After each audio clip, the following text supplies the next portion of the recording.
Salvete omnes. Obviously, we're off. Well, not off from school. School's in session, but we're going to be doing some remote instruction for the next week. Hopefully, just for a week. Oremus in nomine Patris et Filii et Spiritus Sancti. Ave Maria, gratia plena, Dominus tecum, benedicta tu in mulieribus, et benedictus fructus ventris tui, Iesus.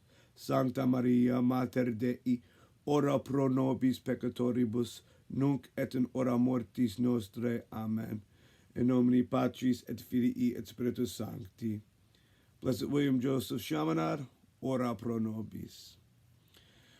All right, everyone. So, a few housekeeping things about how class will run for the next week or so.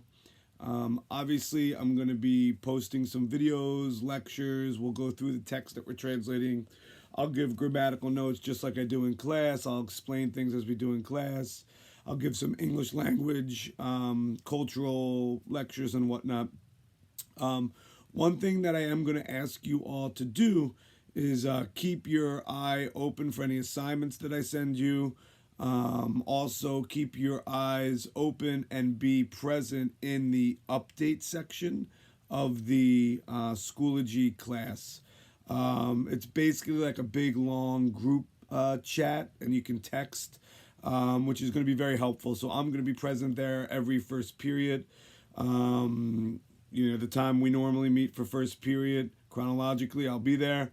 And I'll be there for you to ask me questions, just like in class, but I'll certainly be asking you questions, just as I would in class. And your attendance is required, so make sure that you're there and you'll answer questions the same way I ask in class. Okay, veamos. Let's go. The first thing I want to cover for today, which is Monday's class, is going to be just to finish up some things about doubting clauses. I believe that we've mastered the indirect command construction of the subjunctive.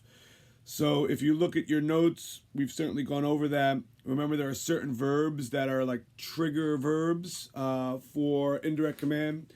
If you wanted to do a direct command, you would use the imperative mood.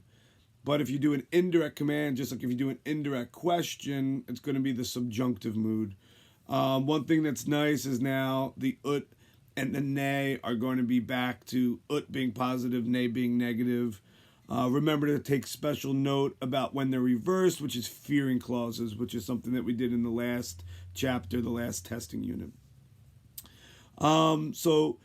Again, in terms of indirect commands, you basically ask or tell or command someone that they do or not do something. So the main verb is usually in the indicative, and it's a verb like rogare, to ask, or imperare, to command, or a verb like petere, plus the ablative. And then you're going to have an ut or a ne, and then you're going to have the subjunctive mood in the second subordinate clause.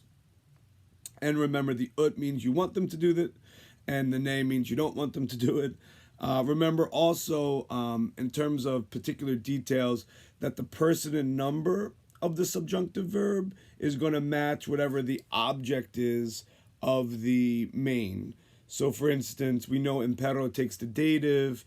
If I command tibi, you, impero tibi, I command you, ut, to do something, whatever I'm commanding you to do, that's after the ut, is going to be in the second person singular to match the tibi. Or verbs that take the accusative like rogo, Caesar, milites, rogat. Caesar asks the accusative plural soldiers to do something or not to do something, ut ne, and then whatever he's asking them to do in the third person plural in whatever appropriate tense of the subjunctive, because of the third plural nature of milites. We're talking about them. So I hope that makes sense. I certainly made sense, it seemed to me, to you all in class. I just wanted to review a little bit before we move on to explaining the doubting clauses more, even though we already started. For both of these, for indirect commands and for doubting clauses, please make sure that you're following sequence of tenses.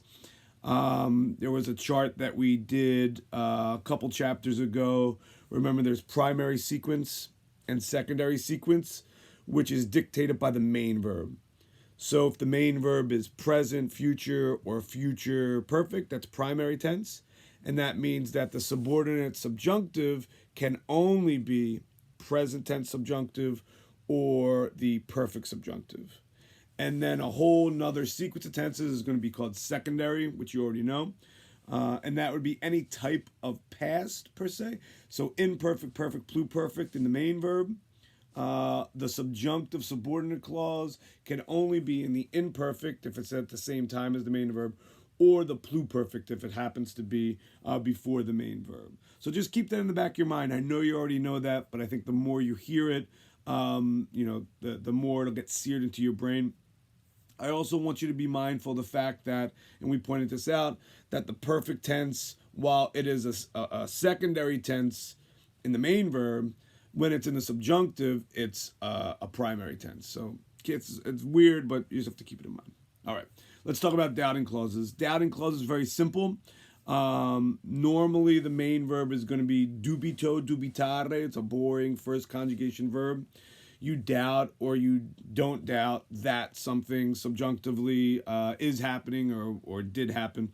One thing to take note of is that the introductory word for the subordinate clause here is going to be quin instead of ut or ne. Or you could also have num. And num is going to mean whether something happened or not.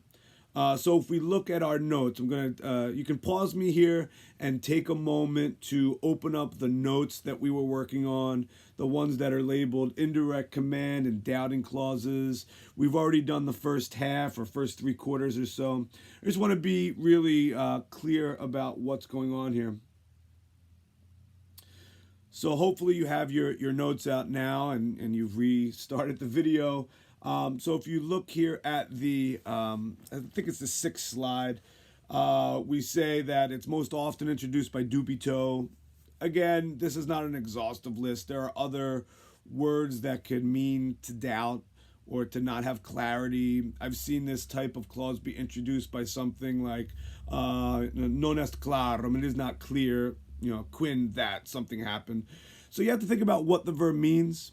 Certainly as you matriculate, and those of you who will be taking Latin next year, or if we start to read some literature this year, Latin authors are writing in their native language, so they're not necessarily concerned about what rule books English speakers wrote about Latin.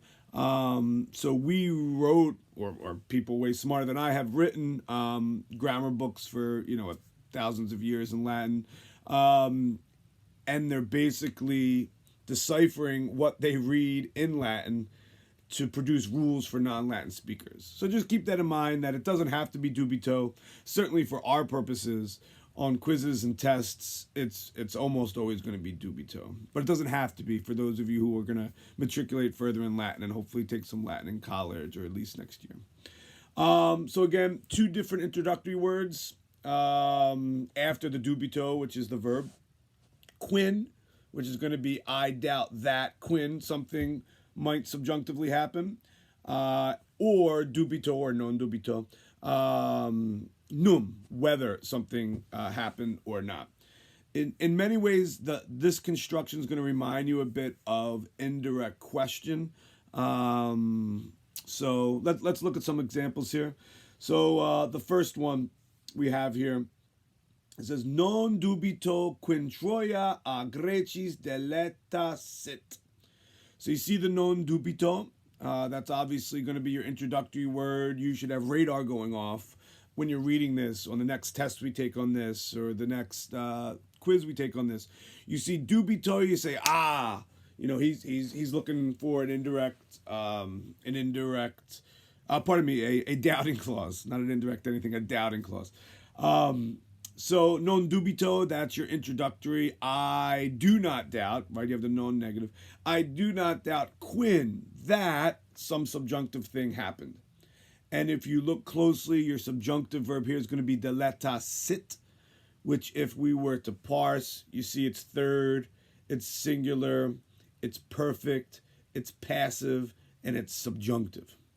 Reason we're using the perfect tense is the main verb is present. So the perfect is going to be the appropriate verb tense in the sequence of tenses that we discussed a few minutes ago in this video. So what do I not doubt? Non dubito. I do not indicatively doubt, quin, that deleta sit. Troia is the subject of deleta sit. You see it's feminine singular, therefore deleta is feminine singular. I do not doubt that nominative singular subject Troy was perfectly passively destroyed agrechis by the Greeks. And agrechis is obviously an ablative of agent.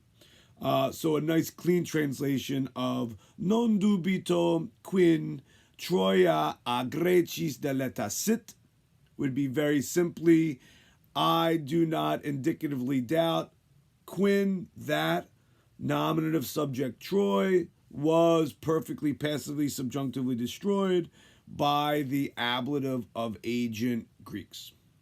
Simple enough, I hope. Again, remember the num is another way that you can introduce this, and num is going to be whether. So like whether something happened, I doubt or don't doubt whether something happened. Whether something happened or not. And the example we have here, I'm just going to read it in Latin for you. Bellator dubitavit num barbaro superaret. Again, you see that verb dubitavit. It's the same verb as dubito, but now we have it in a different person, different number, different tense. Here we have a perfect tense, dubitavit. So it's third singular perfect active indicative. And the perfect tense now in the main verb triggers a secondary sequence. So that means that our only options are going to be imperfect or pluperfect. And obviously we see on the back end after the num, superaret is imperfect subjunctive. It's just a whole infinitive plus the ending, which is a very distinctive form. It like pops off the page and screams that it's imperfect subjunctive. So let's analyze the sentence a little bit more closely. Bellator dubitavit, there's your main clause. It's an independent clause. You can put a period at the end after dubitavit, you have a sentence, right? Bellator, one who wages bellum, one who wages war, warrior. The warrior doubted perfectly, right? He did it as a completed act. The warrior doubted. The warrior has doubted. And now, instead of quin, he didn't doubt that something happened. He doubts whether something happened, whether something might happen. And you have num. Again, we talked about this in class, but just to clarify, num could mean other things, particularly for interrogative questions. Remember, when you say num in an interrogative question, you're expecting somebody to say no. You want a negative answer for num, as opposed to nonne, where you want somebody to answer yes, and the enclitic ne is just like a non-loaded interrogative enclitic. Again, the example I always use, nonne is you did your homework, right? And of course, every student nods their head, yes, yes, yes. So immediately you want that yes response from nonne. Num is going to be, you didn't cheat on your test, did you? No, meaning, of course I didn't. That's num in an interrogative setting. Here, remember, this is not the way num is being used here. Here it just means whether something happened or not. So the warrior doubted whether num barbaro superare. The warrior doubted whether, and now the subject is of superare is he, referring back to the warrior, whether he would defeat, you can say in English, the barbaros, the accusative plural direct object, barbarians. So again, very simple in the sense that it's going to be dubito or non dubito, some form in the indicative in the main clause, and then the dependent clause or the subordinate clause is going to be introduced by quin. You doubt that something happened or will or is happening. And num, you doubt whether something, or you don't doubt whether something is happening. So try to keep those two straight. If you go down to the next Go down to the next slide. I want you to pause me here, and I want you to take a bit of time to try to translate each of these three sentences here. So take a moment, pause me, come back, pause me, and try to translate some of these sentences here. Okay. Now that you're back, let's look at some of these sentences. The first one, non dubitabamus quin magnus vates calcus veritatem diceret. Obviously, you see the non dubitabamus, your introductory word. Bamus, first plural imperfect. It's active, it's indicative. You have the non. So we did not doubt. We didn't use to doubt. We did not doubt. Quin, introductory word that means that. So it's introducing what we did not doubt. We did not doubt that magnus vates. Vates. A strange word in English. We don't really use the word soothsayer or seer, or I guess we use prophet when you read the scriptures and things like that. But for the Greeks and for the Romans to a certain degree, there were people who apparently had a connection with the divine, with gods, with particular gods, particularly Apollo, who was the god of prophecy. So we have we did not doubt that the Magnus Vates, the great prophet, the great seer, and then you see a positive there, Kalkas. That's just somebody's name. That's a Greek name. It's in a positive. It's just explaining who the nominative Greek soothsayer was. That as, don't be confused, it's not accusative, singular. It's simply just a Greek name. So you just have to take it as it is. Trust me that that's nominative. And if you were to decline his name, as we will in the reading, it declines as in the nominative, and then like first declension for everything else. So we do not doubt that the nominative subject, great prophet Calchas, diceret, there's our subjunctive verb. Remember that all of this is about subjunctive usages. We've done, obviously, purpose clauses, result clauses, indirect question, a whole bunch of different subjunctive uses. This is just our most recent usage that we're doing. And diceret, imperfect subjunctive. Again, the whole infinitive with the ending pops off the page. We're in secondary sequence. You have a perfect tense in the main verb. You have an imperfect subjunctive now, which is appropriate in the dependent clause. We did not doubt, imperfect. We did not imperfectly doubt, subject in the verb we, that the great nominative subject Vates, the great prophet, soothsayer, seer, Calchas, who's nominative as well, told, diceret, the veritatem, accusative singular truth, what he directly told. This is the direct object.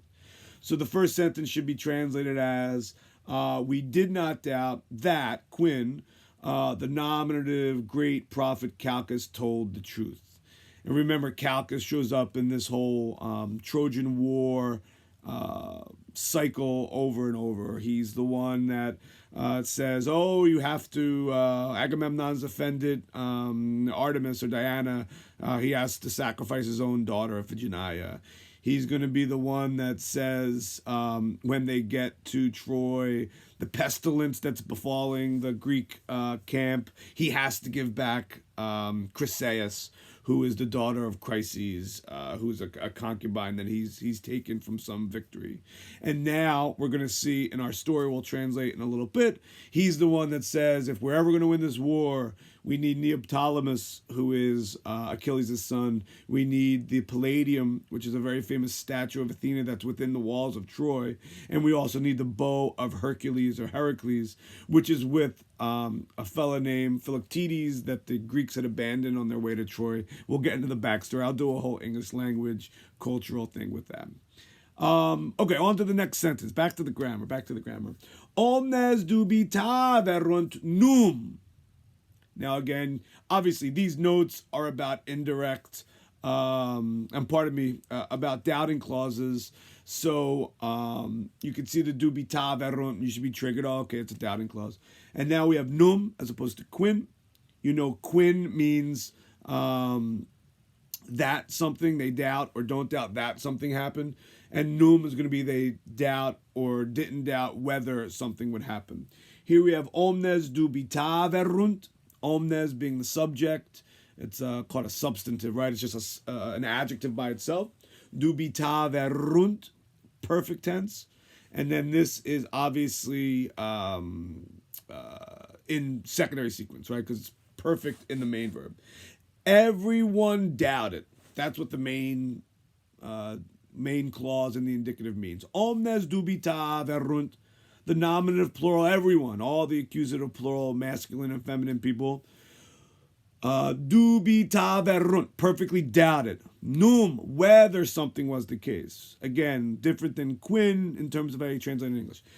Everyone doubted whether Paris, nominative Paris, nekavisset, the verb at the end. Look at the tense now.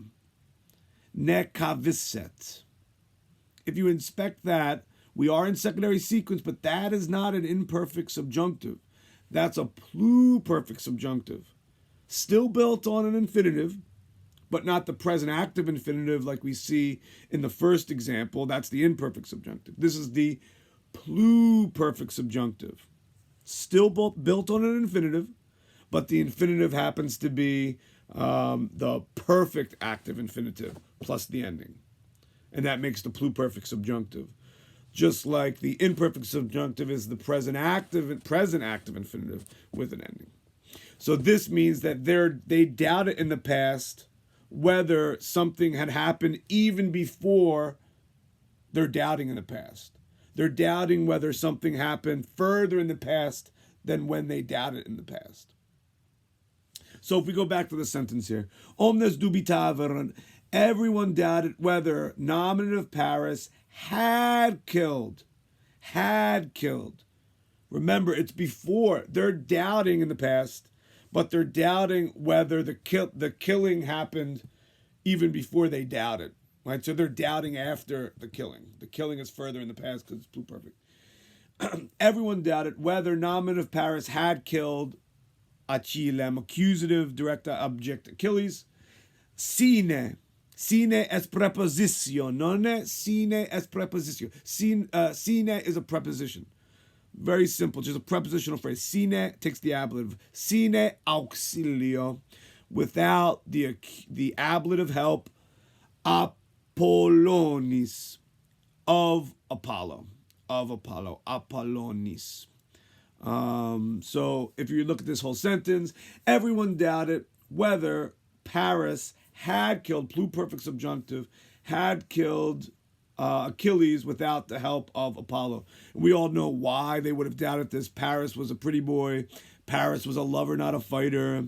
If you read the Iliad in Greek or in English, he shows up for his one-on-one battle with Menelaus, and he's basically dressed to the nines to appear to be a warrior.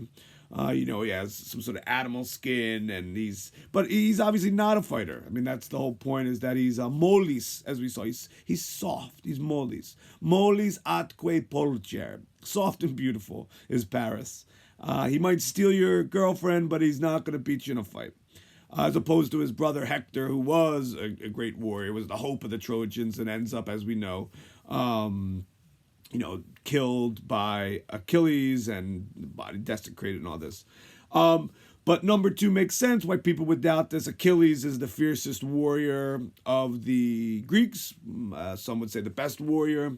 And Paris is a weak warrior. He's just not. If you were to handicap this fight on paper, Achilles should win without a doubt. So obviously people doubted whether he had killed him without the help of a god, Apollo in this case. Remember, Apollo is connected to archery, so the idea that Apollo guided the sagitta, the arrow, into the calx, C-A-L-X, the heel of Achilles, makes sense in the sense of Apollo being connected to archery. All right, so I think that covers doubting clauses. Hopefully you understand them now. I think you understood them before, but hopefully this video will strengthen that. So please make sure that you view this video. Make sure, remember, your homework was to do the first two paragraphs of the Neoptolemus, Palladium, and Bow of Heracles translation. Next video, I'll go through that. At least the first paragraph I'll probably go through, and we'll do grammar. So on Monday, please make sure that you are present in the update comment section, and we'll look at that first paragraph. And there'll be a video of me explaining that you can watch kind of after the fact. But I am going to be interacting with you, and your attendance is certainly expected. So please make sure that you are there. And we're going to make this work. It's amazing to be teaching and learning a language so old, so ancient, in such a modern way. The juxtaposition is really fascinating. And please stay safe. Obviously, wash your hands. Try to do what they call the social distancing. Take this thing seriously. They obviously, don't cancel March Madness and give up that type of money unless something is really serious here. And you may be able to survive a coronavirus. You're young and healthy, but you obviously don't want to be the person who maybe transmits it to somebody who is compromised in their immune system, or maybe who is older. So my little public service announcement is just, take it serious. Hopefully the best case scenario, we're all overreacting. Nothing comes of it, and we miss some school, and some we wait for NBA and stuff like that. But hopefully that's not the case.